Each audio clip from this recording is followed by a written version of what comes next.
आज के इस वीडियो में एक बहुत ही इंपॉर्टेंट बात जो हम डिस्कस करने वाले हैं वो ये है कि अगर किसी को कमर में दर्द होता है, लो बैक पेन होता है तो क्या एमआरआई करानी चाहिए। बहुत सारे लोगों का तर्क होता है कि पता चल जाएगा इससे किस वजह से एमआरआई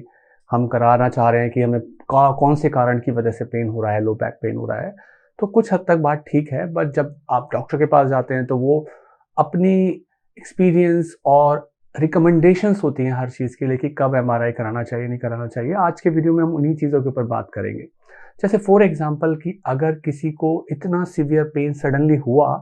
और उसने नोटिस किया कि लैट्रिन और बाथरूम का कंट्रोल खत्म हो गया है, अपने आप से मोशन पास हो रहा है, अपने आप से यूरिन पास हो रहा है लो बैक पेन के साथ, तो ये एक इंडिकेशन होता है कि स्पाइन के अंदर कोई प्रॉब्लम हो सकती है। तो वहाँ पे इंडिकेशन बनता है। या कोई पेशेंट है जो एल्डरली हैं और बहुत सीवियर पेन होना शुरू हुआ है,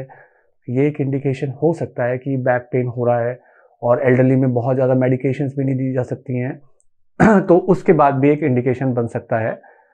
उसके अलावा कि किसी को पहले किसी बॉडी पार्ट में कैंसर की हिस्ट्री रही हो और उसके बाद में बैक पेन हो रहा हो जो बहुत सीवियर हो, तो वहाँ पे ये शक जाता है कि ऐसा हो सकता है कि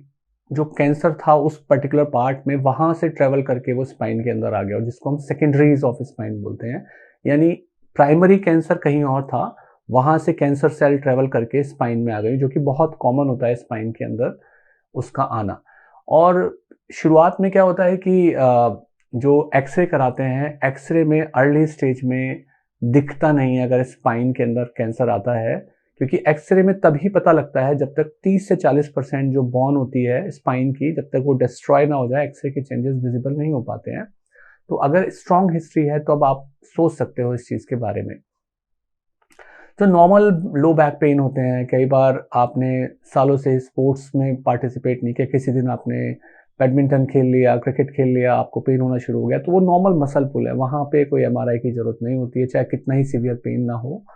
या आपने सडनली किसी दिन घर में या ऑफिस में कुछ काम कर लिया हो, कुछ वजन उठा लिया हो, इधर से उधर सामान को उठा के रख दिया हो, तो उसको भी वेट करना चाहिए। इनफैक्ट नॉर्मली जो बहुत सीवियर पेन भी होते हैं वहाँ रिकमेंडेशन नहीं होती है एमआरआई कराने की। रिकमेंडेशन ये है कि अगर पेन है तो डॉक्टर के एग्जामिनेशन के बाद मेडिकेशंस दी जाती हैं, और कम से कम 1 महीने से 1.5 महीने के पीरियड में देखा जाता है कि अगर हर बार मेडिसिन से आपका पेन रिलीव होता जा रहा है, फिजियोथेरेपी, रेस्ट, मेडिकेशन से, सप्लीमेंट से, तो आपको एमआरआई नहीं कराना चाहिए, क्योंकि ये एक ऐसी कंडीशन है जो धीरे धीरे ग्रेजुअली इंप्रूव हो जाती है, इतना टाइम तक लग जाता है।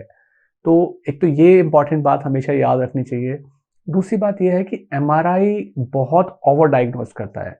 कि अगर एक रूम में 5 लोग हैं, उन पांचों लोगों को जो खास तौर से यंग टू मिडिल एज में है उनका एमआरआई कराएंगे, तो हो सकता है कि उनमें से 2 या 3 लोगों की कुछ ना कुछ फाइंडिंग आ जाए, जबकि उनको कोई बैक पेन हो भी ना रहा हो। तो एमआरआई ओवर डायग्नोस करता है, क्योंकि बहुत ही सेंसिटिव टेस्ट है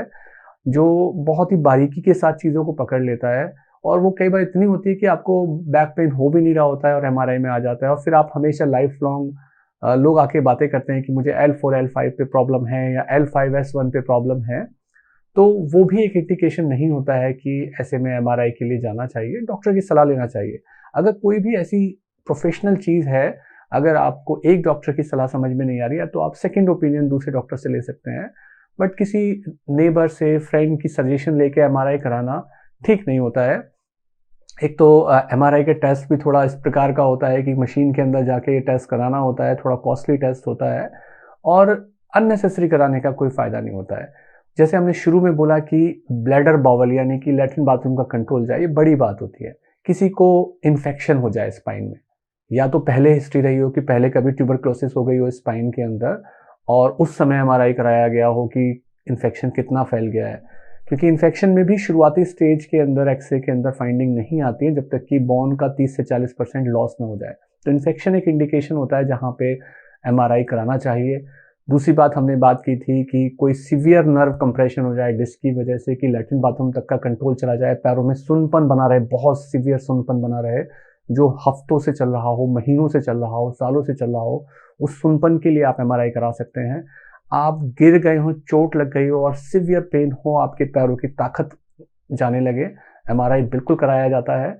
या फिर कोई आपकी स्पाइन के अंदर कोलैप्स हो जाए, एल्डरली एज है और देखा बहुत सीवियर पेन हो रहा है, मेडिसिन से आराम नहीं आ रहा है, एमआरआई करा के देखा जा सकता है, पैरों के सुनपन की वजह से कराया जा सकता है, कमजोर बोन जिसे हम ऑस्टियोपोरोसिस बोलते हैं उसके अंदर अगर सीवियर बैक पेन हो रहा है तो वहाँ कराया जा सकता है। क्योंकि अगर आप नॉर्मल बैक पेन समझ के ट्रीट कर रहे हैं जबकि उनकी स्पाइन का कोलैप्स है तो वो पता होना चाहिए, उसके ट्रीटमेंट होते हैं जिससे उस चीज़ को रिलीव किया जा सकता है, वो इंडिकेशन होता है। नॉर्मल जो विटामिन की डेफिशिएंसी से होने वाले बैक पेन होते हैं वहाँ कोई रिक्वायरमेंट नहीं होती है। इवन डिस्क कंप्रेशन में या शाटिका के अंदर भी एमआरआई की रिक्वायरमेंट नहीं होती है जब तक कि सिम्टम्स बहुत ज़्यादा सिवियर ना हो और पेशेंट की कंडीशन ना हो कि वो एमआरआई के लिए जा सके। जैसे क्लिनिकली भी चीज़ें देखी जाती हैं, जो डिस्क कंप्रेशन हो जाता है तो उसमें एक टेस्ट होता है स्ट्रेट लेग रेजिंग टेस्ट, जिसमें पैर को सीधा लिटा के पैर को ऊपर उठाने के लिए बोला जाता है बिना घुटने को मोड़े। और अगर सीवियर पेन जा रहा है, बिल्कुल थोड़ा सा 10-15 डिग्री पैर उठाने पे जा रहा है तो ये एक इंडिकेशन हो सकता है। बट शुरू में मेडिसिन, बेड रेस्ट, फिजियोथेरेपी जैसी चीज़ें कराई जाती हैं तो वहाँ पर भी हम वेट करते हैं। तो कुछ रेड फ्लैग साइन होते हैं, जैसे हमने शुरू में ही बात की थी, लैट्रिन बाथरूम का कंट्रोल जा रहा है, ऑस्टियोपोरोसिस है, एल्डरली एज है, फ्रैक्चर का डर है या इन्फेक्शन की बात है, क्योंकि इन्फेक्शन तो बहुत सीवियर कंडीशन होती है जहाँ पे हमें ईएसआर, सीआरपी जैसे ब्लड टेस्ट, डब्ल्यूबीसी काउंट जिससे हम इन्फेक्शन का पता लगाते हैं, और भी एडवांस टेस्ट होते हैं, ब्लड कल्चर कराई जाती है। एमआरआई में अगर फाइंडिंग दिख रही होती है इन्फेक्शन की तो इवन कई बार बायोप्सी जैसी चीज़ों की ज़रूरत पड़ जाती है, जिसमें हम साथ में उसमें जो मटेरियल को निकालते हैं बायोप्सी करके उसकी कल्चर सेंसिटिविटी करके पता लगाया जाता है कौन सी एंटीबायोटिक काम करेगी, किस प्रकार का इन्फेक्शन है, क्या ये ट्यूबरक्लोसिस का इन्फेक्शन है या किसी दूसरे बैक्टीरिया का इन्फेक्शन है। तो कुल मिला के कहने की बात यह है कि किसी भी बॉडीली पार्ट के लिए जब हम एमआरआई के बारे में सोच रहे होते हैं तो उसमें डॉक्टर की सलाह लेना ज़रूरी है, क्योंकि अपने आप से एमआरआई कराने में समझदारी नहीं है, महंगा टेस्ट है और हर टेस्ट के लिए कुछ रिकमेंडेशंस होती हैं कि कितनी सिवियरिटी हो कि एमआरआई कराना चाहिए। वीडियो का बेसिक पर्पज़ है कि कुछ तो चीज़ें ऐसी हैं कि जहाँ पे मतलब वेट नहीं किया जाता है, आप डायरेक्टली हॉस्पिटल के इमरजेंसी में भागते हैं, वहाँ डॉक्टर की सजेशन के बाद एमआरआई होना चाहिए। कुछ सिचुएशंस ऐसी हैं, चाहे वो सीवियर लगे कि आपका मसल पुल हो गया है क्रिकेट खेलने के बाद, बैडमिंटन खेलने के बाद या कुछ वजन उठाने के बाद, तो वहाँ रिक्वायर्ड नहीं है। आपने लंबी ड्राइविंग कर ली है, लंबा जर्नी के बाद आए हैं तो वहाँ रिक्वायरमेंट नहीं होती है। वहाँ मेडिकेशंस के बाद पेन, लो बैक पेन बहुत ईजिली ठीक हो जाता है। लो बैक पेन के मल्टीपल रीज़न होते हैं, मल्टीपल तरीके से वो दिखता है। जैसे एक बीमारी होती है ankylosing spondylitis. Ankylosing spondylitis young mail को होने वाली बीमारी होती है जिसमें सुबह उठते हैं तो शरीर में जकड़न होती है। तो वहाँ पे लो बैक पेन से पहले जब हम एक्सरे करा के देखते हैं तो एक्सरे में हमें बीमारी के साइंस दिख जाते हैं कि उसमें बैम्बू स्पाइन की अपीयरेंस दिख जाती है। तो वहाँ केवल स्पाइन के एमआरआई की बात नहीं होती है, ये बीमारी स्टार्ट होती है सैक्रोइलियक जॉइंट से भी। तो सैक्रोइलियक जॉइंट का एमआरआई भी लो बैक पेन के लिए कराया जाता है। तो ये डॉक्टर ही आपको गाइड कर सकते हैं कि अगर एंकिलोजिंग स्पॉन्डिलाइटिस के साइन दिख रहे हैं या डायबिटिक लोगों के अंदर भी एंकिलोजिंग स्पॉन्डिलाइटिस जैसे साइन दिखते हैं, वहाँ पर वो बैम्बू स्पाइन जैसी अपीयरेंस दिखती है, हालांकि थोड़ी सी अलग होती है। तो वहाँ भी हमें देखना होता है कि क्या ये एंकिलोजिंग है, हमें एसआई जॉइंट का एमआरआई भी कराना चाहिए या नहीं कराना चाहिए। तो प्रोफेशनल की सजेशन लेना ज़्यादा ठीक है। MRI is a costly investigation, महंगा टेस्ट होता है